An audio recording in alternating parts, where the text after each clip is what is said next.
Reagan's getting his table set up, but I'll just quickly jump in and say we're keeping it informal, so please jump in with any questions if you have them. And Reagan's going to talk about just some general topics about Chinese culture and studying abroad in China and things like that. But if you have specific questions, let us know.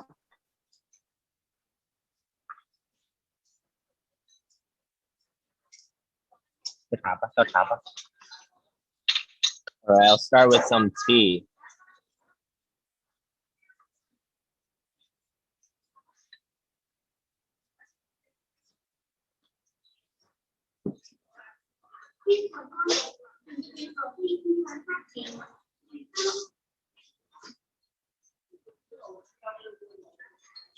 Well, we'll wait for 1 more minute, and we'll start. I think the table is getting a bit packed. 他们根本没听我说，全都这样。你先吃，那你还不能吃。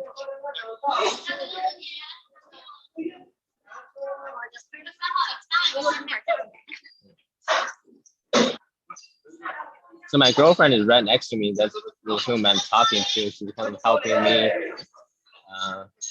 with talking to the waitress and stuff. Besides really eating too.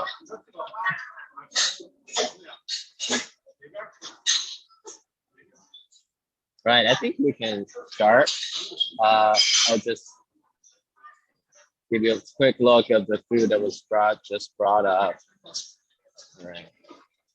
I don't want to show too much of the restaurant for other people eating. So, but this is what we ordered for this morning. Everyone can hear me okay, right? Great. So my name is Reagan Lee, and I'm the program coordinator at Notre Dame Beijing Global Gateway here in Beijing. And I graduated from Notre Dame in 2015, majoring in sociology and political science. And I lived in Peel Hall for all 4 years. So I don't know if anyone here is from Peel. And I'm originally from Lanzhou, China. So I'm born and raised from Lanzhou. So was born and raised here in China. Right now I'm sitting in a dim sum restaurant in Beijing. So I don't know if you're familiar with dim sum. It's a Cantonese restaurant, right? Used it's known for its breakfast. But today we're having, I think we ordered not just southern breakfast dishes, but also some northern breakfast dishes, which I'll introduce to you in a moment. But first thing first, we have some tea. Right, so that is the tea set that we are drinking. It's fancier than we normally have in restaurants, actually. Where should I start? This is my first time. I don't know if I should be eating or should I be talking. Well, if you have any questions, you can just type into the chat. But also, I have some talking points that Katie helped me write. So I'll talk about those as well. Basically about food and living and studying in China. All right, let's start with the soy milk. This is a big bowl of soy milk. So what's made of soil? It's very typical that's northern breakfast dish.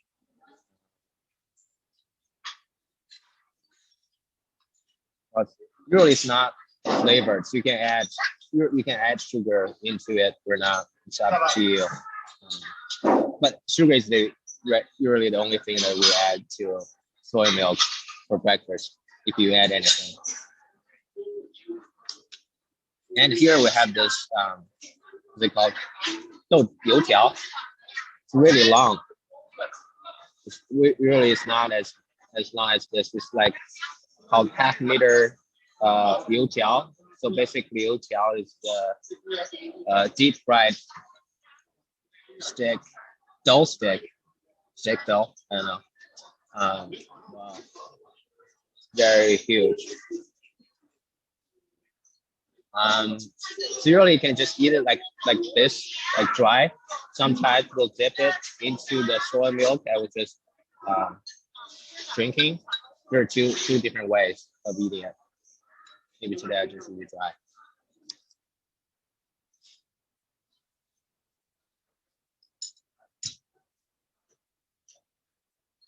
Sorry. All right.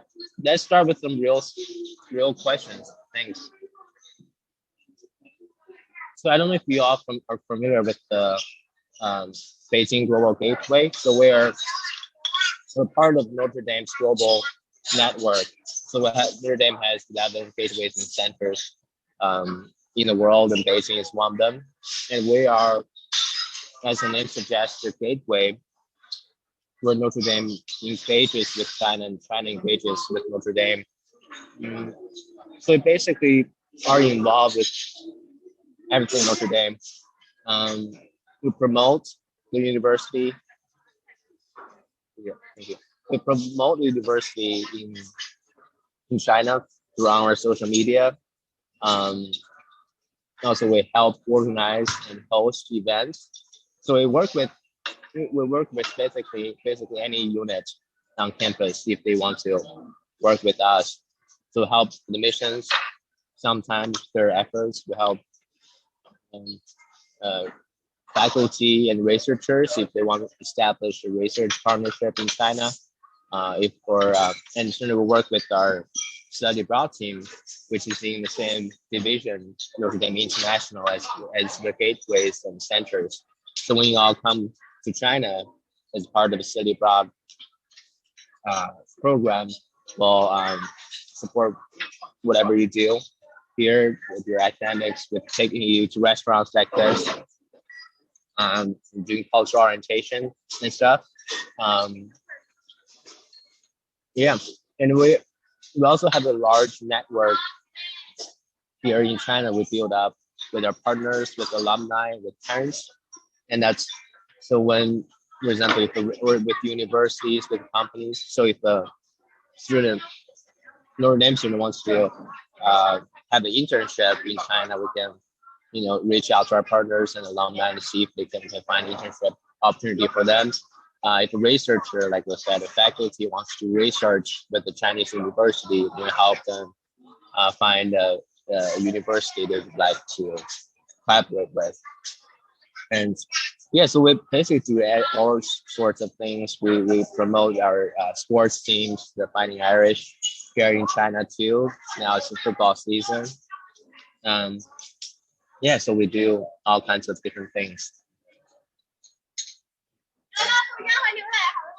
So next up, I think I have everyone's favorite, of course, the chicken feet. Right, back to me. So the Chinese cuisine is very diverse, right? So it's one of the ways that it's diverse is the all different types of food that we use in our dishes. From ranging from the typical meat, pork, and chicken stuff to chicken feet, rabbit, frogs, to like animal livers and tongue. Well, Japanese eat tongue as well. So like chicken heart and stuff. So they're all different. I'm not saying this is like unique to China, but if we go to like Japan or parts of Africa or Southeast Asia, they eat a lot of different things too. But here in China, we really use different types of ingredients in our cooking and different ways of cooking too. So we steam things a lot. Right? A lot of those dishes are actually steamed. So that's maybe a little bit different from the usual way of cooking in Western part of China, in the Western part of the world.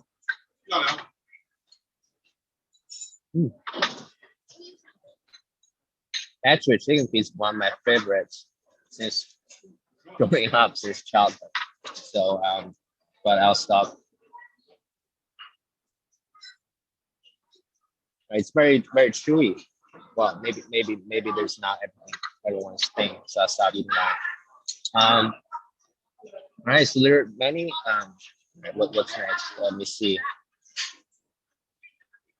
Talk about Chinese cuisine idea. All right, maybe let's have some. That's more usual, I guess. So if you come to China, you'll see a lot of this fun type of stuff. Some of them are filled, some of them are not. So it's kind of like bread if it's not filled with anything, with any stuffing. But this particular one, filled one.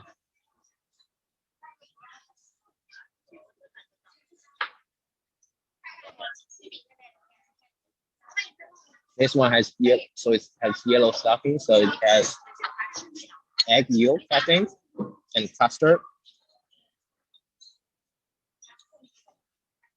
So it's sweet, not very sweet, maybe sweet, a little bit salty. This is also another typical dish of the in dim sum of the.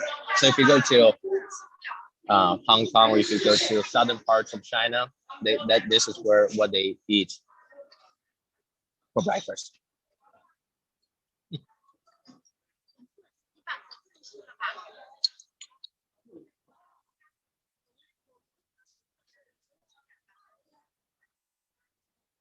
I don't know if any of you watch like food eating like show like ASMRs on YouTube. So sometimes one of the things I do, which I shouldn't be doing, is watch those YouTube videos at 11 p.m. Just watch them eat like KFC and fried chicken and noodles and stuff, which is not a good choice. So sorry, I'm doing that to you at your 8:45 p.m. So if you want, going back to some of the talking points. So if you want to have a very different study abroad experience, if you want to come to a whole new world, China is where you want to come, right? Because it's very, compared to Europe and even to Latin America, it's very different. Again, the food is very different. The language is very different. People look differently, right? So people look differently, right? It's just very different feel if you're going to other parts of the world. So there are different. Yeah, it's just very different, and of course the political system is different. Yeah, but I once watched this YouTube video with two foreigners. They were comparing Beijing and Shanghai. So they said if you want to live in China without actually living in China, Shanghai is where you go. It's compared to Beijing, Shanghai is more international. It's modern.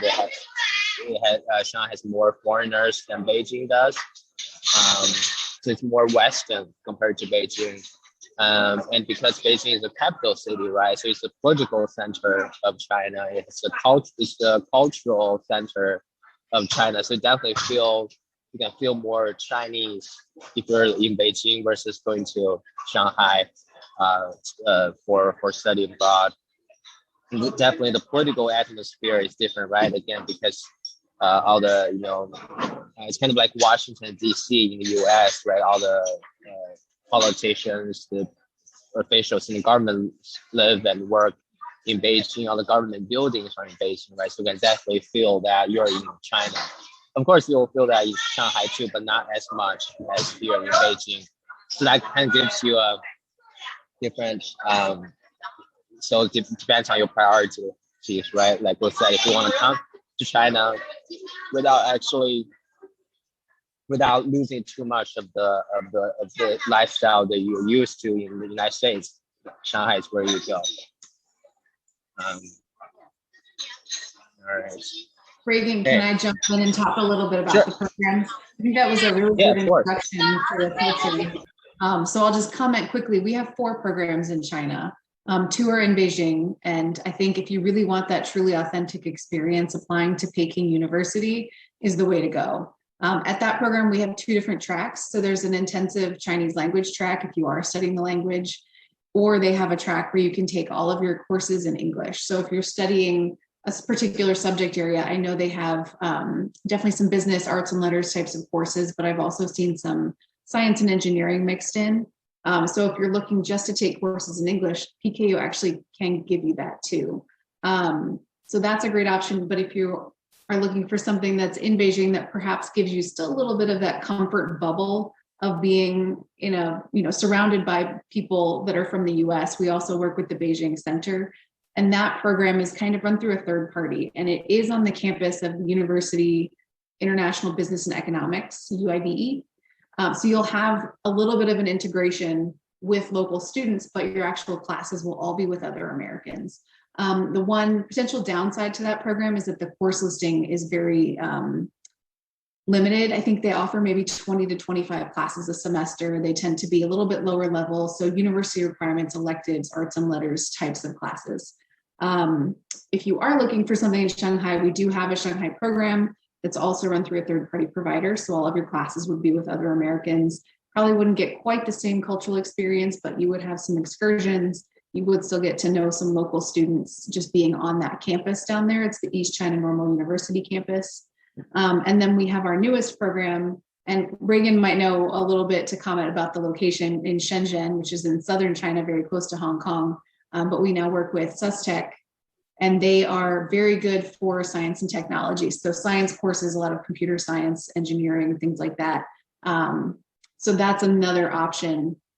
Reagan, could you talk a little, are you familiar with Shenzhen? Could you talk a little bit about the culture there too? Sure, yeah. So Shenzhen is very, like what Katie said, very close to Hong Kong. So it's in the, Shenzhen is the city, right? So it's in the Cantonese province of Guangdong. So it's very, the food they eat there is very similar to what Hong Kong people eat, and it's very similar to what we're having today, like the chicken feed, the tea and stuff. And it's, so it's, and since it's southern part of China, the climate is much warmer, right? A lot of rain in the summer, doesn't snow at all, which is very different from South Bend,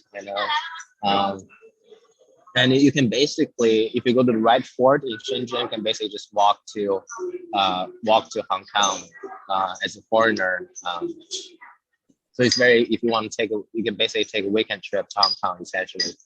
Well, nowadays with the COVID restrictions, might not be possible. But if you are able to come next year, if China loosens the border kind of restrictions, not necessarily restrictions, if you don't have to quarantine for like 14 days, then you will be able to, we're able to come to mainland China. You'll be able to go to Hong Kong and come back without problem, like previously.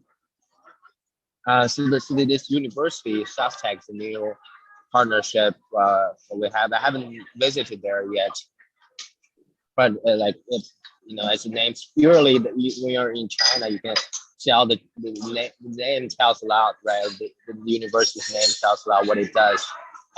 It's science and tech university, science and technology. So that's where it's engineering and science. If you're College of Science or engineering, that would be a good place to go. And and if you like southern, if you're and southern kind of climate, like we said, warm, rainy, close to the ocean, then Shenzhen is where you probably should go. Well, Beijing, Shanghai is very close to the ocean as well. Beijing, there's like rivers and lakes in Beijing, but there won't be any surfing opportunities if you stay in Beijing. But another thing I want to comment on is the railway system.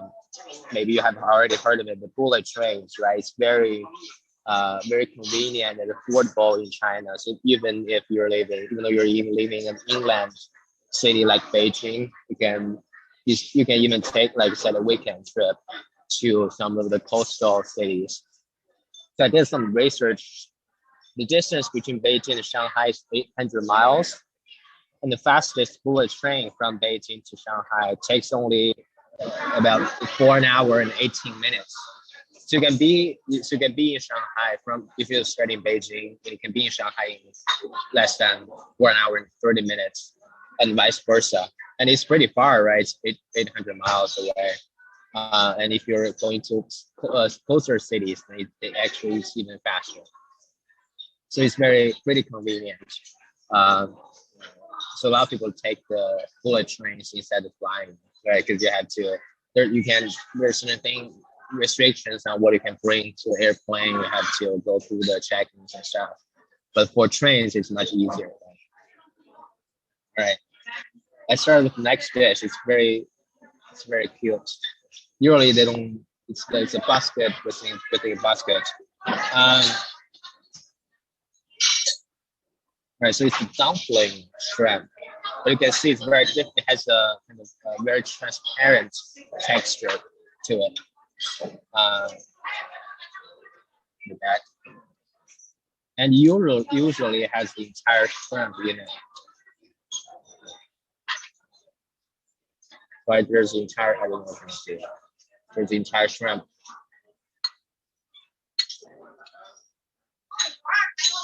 Oops. Right. So, and they are all like what I showed before. They're all coming with things like this baskets, right? So, so all of these are steamed. So they stack all of these baskets, and they have like water steaming it from below, right? So they can cook several dishes at the same time. And it's really very hot when we first come out. So in terms of being a university student, so unfortunately I was never a university student in China because I wasn't there today.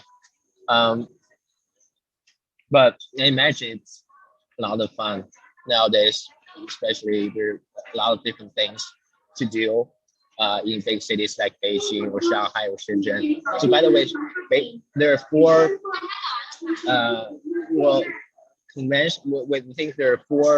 conventionally four first tier cities in China, right? So they're the most developed cities in China: Beijing, Shanghai, Shenzhen, and Guangzhou.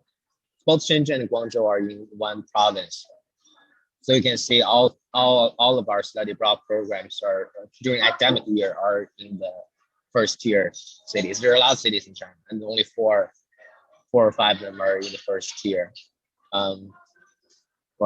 So yeah, if you're living in one of these big cities, you can there are tons of fun things to do. And by fun, I do not mean drinking and partying. You will not find a lot of those in China. For like among Chinese university students, at least. So, but there are other things to do, right? I have a list of here of the weekends. Well, first we can go shopping. So, well, if you're from big city, like if you're living in Chicago, New York, that's kind of similar, right? So I once took a group of Notre Dame students to shopping in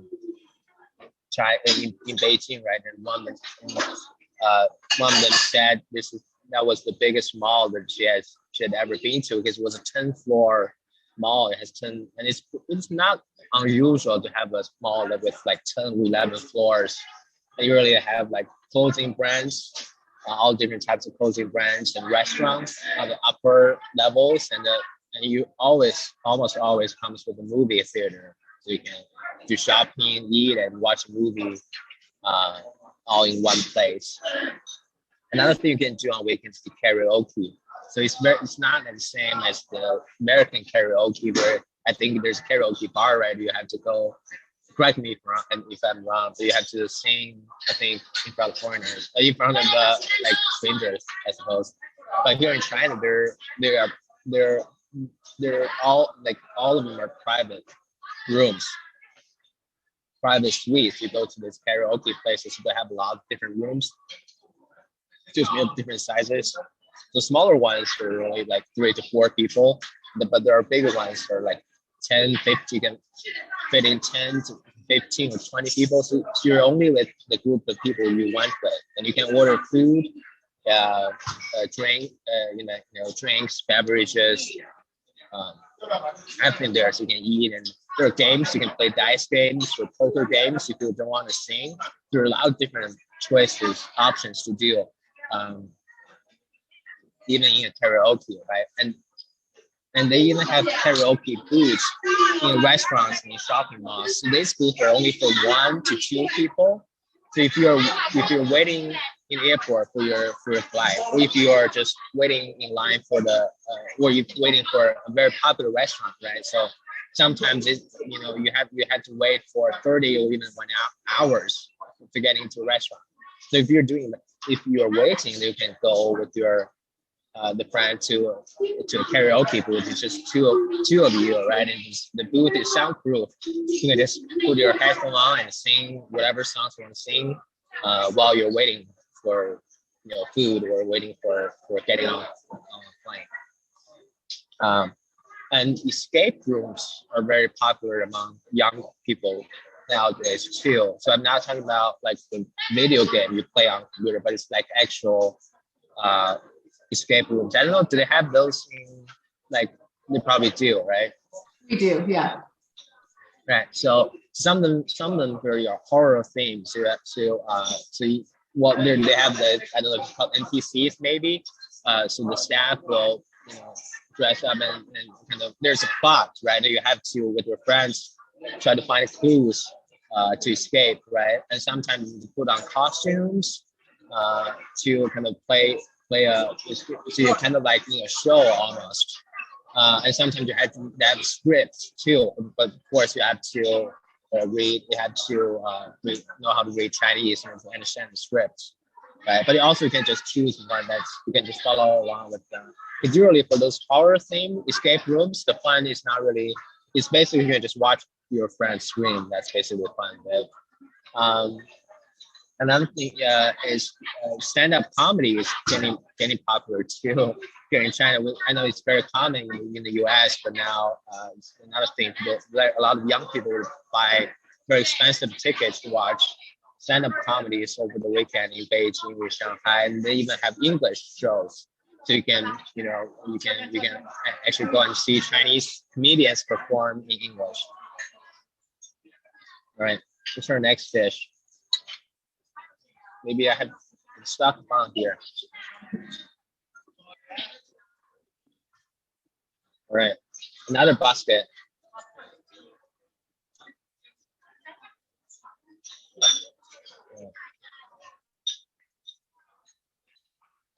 This is a different bun against filled with pork meat. So in China, you can see a lot of different buns. They're filled with different stuffings. Right, this is all pork meat.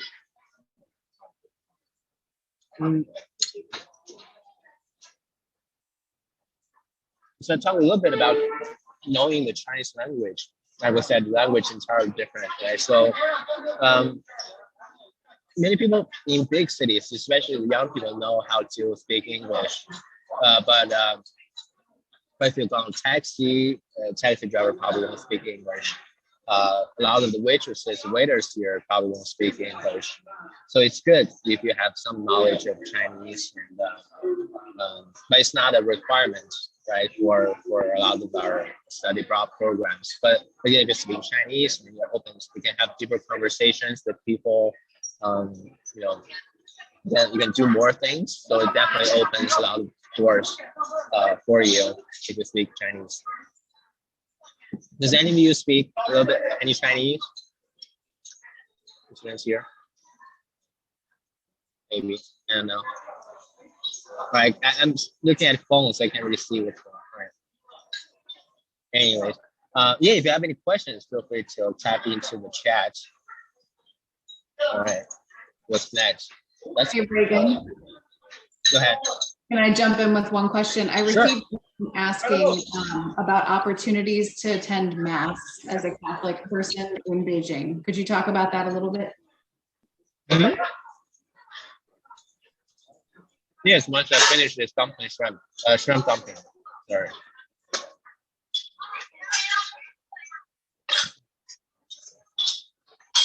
Yeah, so there are definitely, I have this in my notes. The Chinese government officially recognizes five religions, right? So there are Buddhism, Taoism, which is a native Chinese religion, Catholicism. So they separate these two differently, right?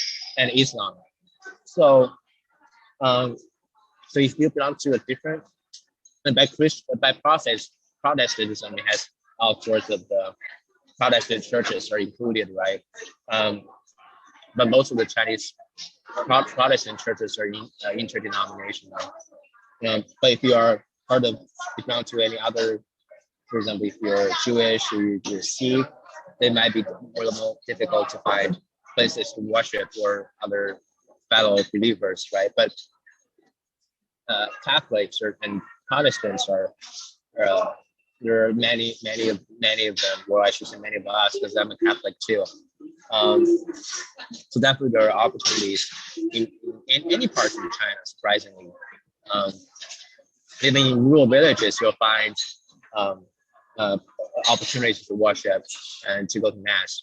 But not only in big cities, they will have English mass, or sometimes they will have French mass or mass in Spanish as well. But most of them will be in Chinese. So the most of the things we're going will be in Chinese. But if you're Protestant, and you go to there are worship fellowships for foreigners. So everyone is, in fact, you have to have a foreign passport in order to attend one of these fellowships or home churches. And they are in English, right? But for Catholic mass, it's a little bit different because you need to have a priest, right, to say the mass. So yes, there are opportunities, but there again, if you know Chinese, you're able to follow along. I mean, it's the kind of, it means it's not basically the same, right? But it's just in a different language. Yeah, and you can always come. Before you come, if you have any questions, or even while you get here and you want to know, any worship places you could go, or any other religious traditions you want to explore, like local Chinese traditions, religions, you can always just let me know, and we can find places for you to go, right? Whether it's in Beijing, Shanghai, or Shenzhen. Mm-hmm. Thank you, Reagan. I'll just I'll note to all the students, the really nice thing about our programs in China is that we do have the Beijing Global Gateway staff. We don't have that in every location where we offer study abroad programs. So it is really nice to have that Notre Dame resource and the connection to the alumni and the parents. So they are there to support you during your semester abroad. So hopefully you will decide to study abroad in China. And again, as Reagan said, please, if you have any questions about the programs or culture or the food he's eating, put those in the chat, and we'll, between the two of us, be happy to answer. Yeah. So right now, well, you can sneak peek with people here while it's getting crowded. And yeah, so flag in China is pretty much back to normal, except for we have to wear, not we have to, but many people still wear a mask when they go out, including myself. And well, one of the reasons is in some places you have to wear a mask. If you get onto public transportation, you have to wear a mask. If you go to like some shopping malls, they will require you to wear a mask, right? But you don't necessarily have to get a vaccine shot. But you need to wear a mask, and we will have a national pass. So if it's green, yellow, and red. So if you have green pass, you have to show. A lot of times you have to show you have a green pass on your phone, and where with your mask on, we will let you in. But it kind of depends on the cities you're in, right? So in some cities, they haven't seen a new COVID case in several months. So people there would have less. They would feel like, oh, I don't really need to wear a mask anymore. right? And the shops and restaurants are okay with that. It really depends on the city you're going, and if they have had any new cases in the past, right? If you for Beijing, we had so in Beijing, the past year, because there are a lot of people and there are clusters of cases happening in the past in Beijing. So mask wearing is still kind of thing. But by cluster of cases, I mean you're usually no more than 200 or 100 cases in the entire city of Beijing. So it's very, very different compared to the situations in the United States right now. Because the Chinese government they basically have a zero policy. So they try to maintain the COVID cases at zero at any given time. So if there's new cases in a city, they will pick up measures and quarantine measures to quickly reduce it to zero, right? So the cases don't spread to other cities, to other provinces.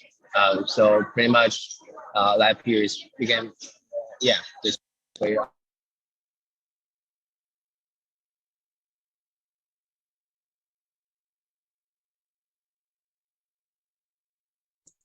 Reagan, I think your sound cut out. Yes. There you are. Yeah, sorry, there was a phone call on me. I just turned speak like it. Yeah, so that's basically it. But as right now, as a person coming from, whether you're Chinese or foreigner coming from overseas, you have to be quarantined. Quarantine play hotel for 14 days before you can go and go around in the city and leave. So we don't know what the policies will be next year. When you will be here. So hopefully that will be loosened. You will be able to come without staying too long in a quarantine hotel. So we'll see. Yeah, fingers crossed for next year. Yeah, and we usually get summer is our busiest time, so we don't have a lot of students studying during the academic year. So if you come and it's kind of like all of our attention will be on you, right? And you'll be able to set what you want to do and what you want us to help you achieve, basically for the future students. Because we haven't had many or any, right, given the pandemic. So if you want to, once you're here, like what I said, if you want to have a non-paid internship, or because if we get money, then I think there's an issue involved. But if you want to have doing surveys over the weekends or during one of the breaks, or if you want to, whatever, you can just let us know. Since we don't have a big cohort of students, right, we'll be able to focus a lot of our attention on 3 or 4 or 5 of you. Yeah. Any questions so far? Reagan, you made a good point that I'll comment on. Our PKU program tends to accept around 6 to 8 students a year, so it is a pretty small number of students, and that's increased a little bit. It was 4 to 6. The Beijing Center program tends to be a bit smaller too, 2 to 4 students. SUSTech, this will honestly be the first year that we're able to really run it, but I think we're looking at around up to 8 students a year. And then Shanghai tends to be between 4 and 6, I believe. So generally speaking, none of our programs in China are huge. So you're not looking at a cohort that's going to be like our London program with 200 plus students. So you will have a much more intimate and hopefully culturally rich experience. And you'll have the Beijing Global Gateway staff to support you through that and give you all the resources you need. So you'll have as much personal attention as you would like and need while you're in China.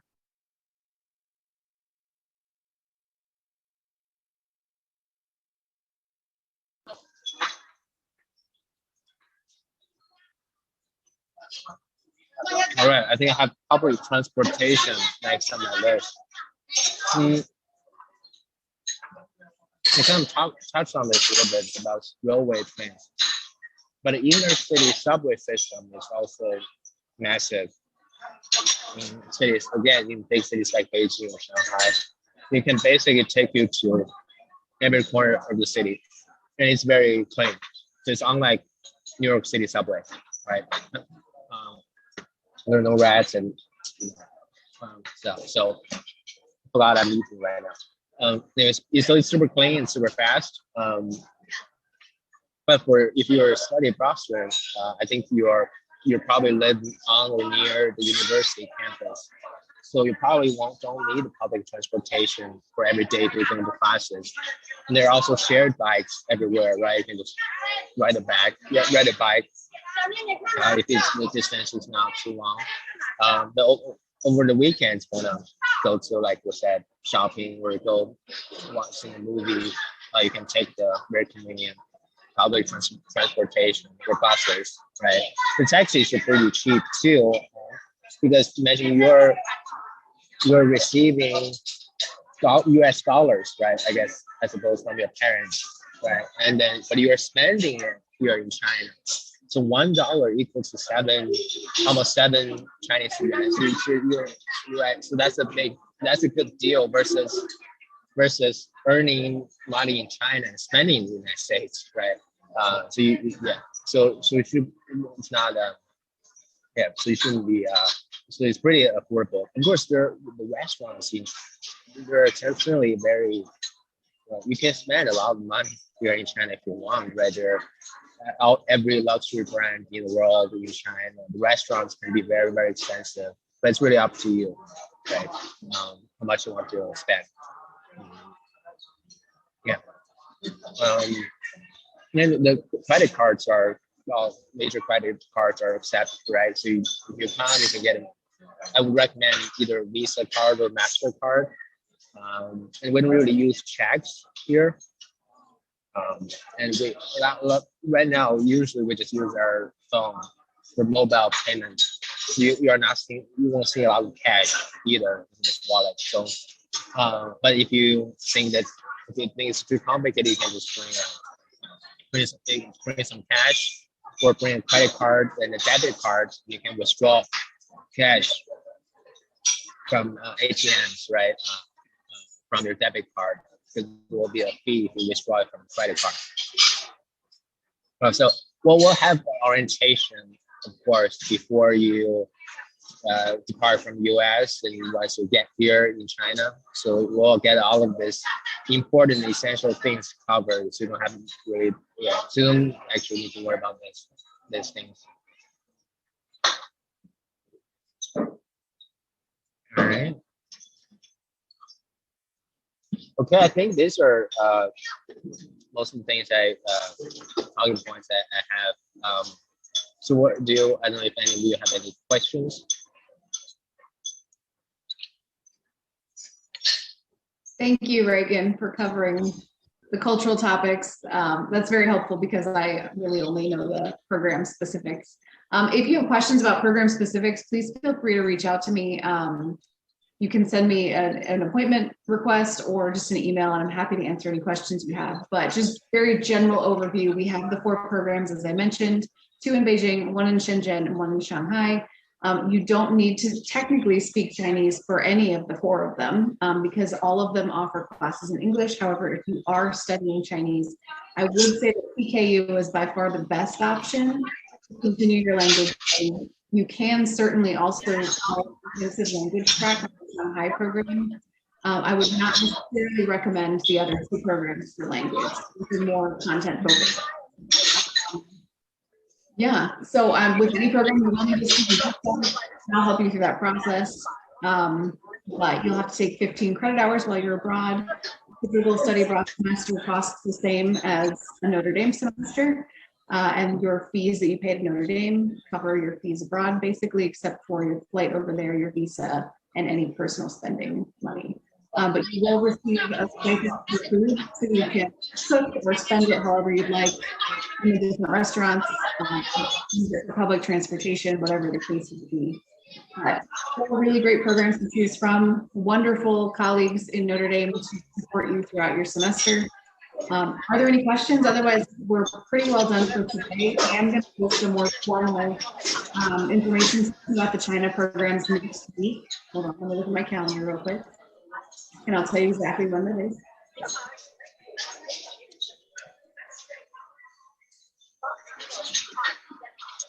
So next Thursday, the 30th of September, I'll be hosting another session that more formally and more detailed goes into all 4 programs.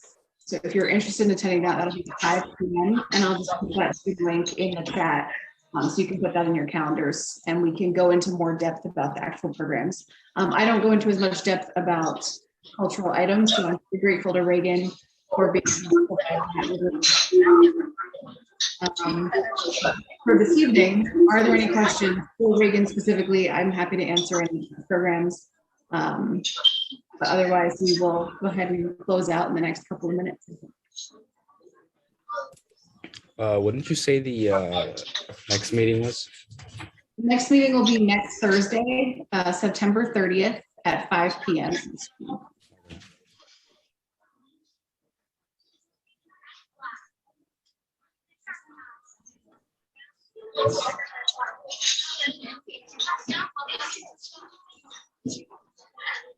Any other questions?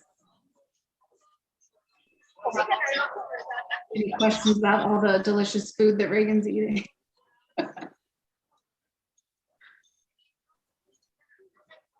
right. Thank you all very much for joining us. I hope to see you next week as well. Don't hesitate to reach out to me over email, and I'm sure Reagan would say the same if you have questions about studying in China that I can't answer. I'll probably direct you to him anyway. So feel free to reach out to either of us, and we'll be happy to.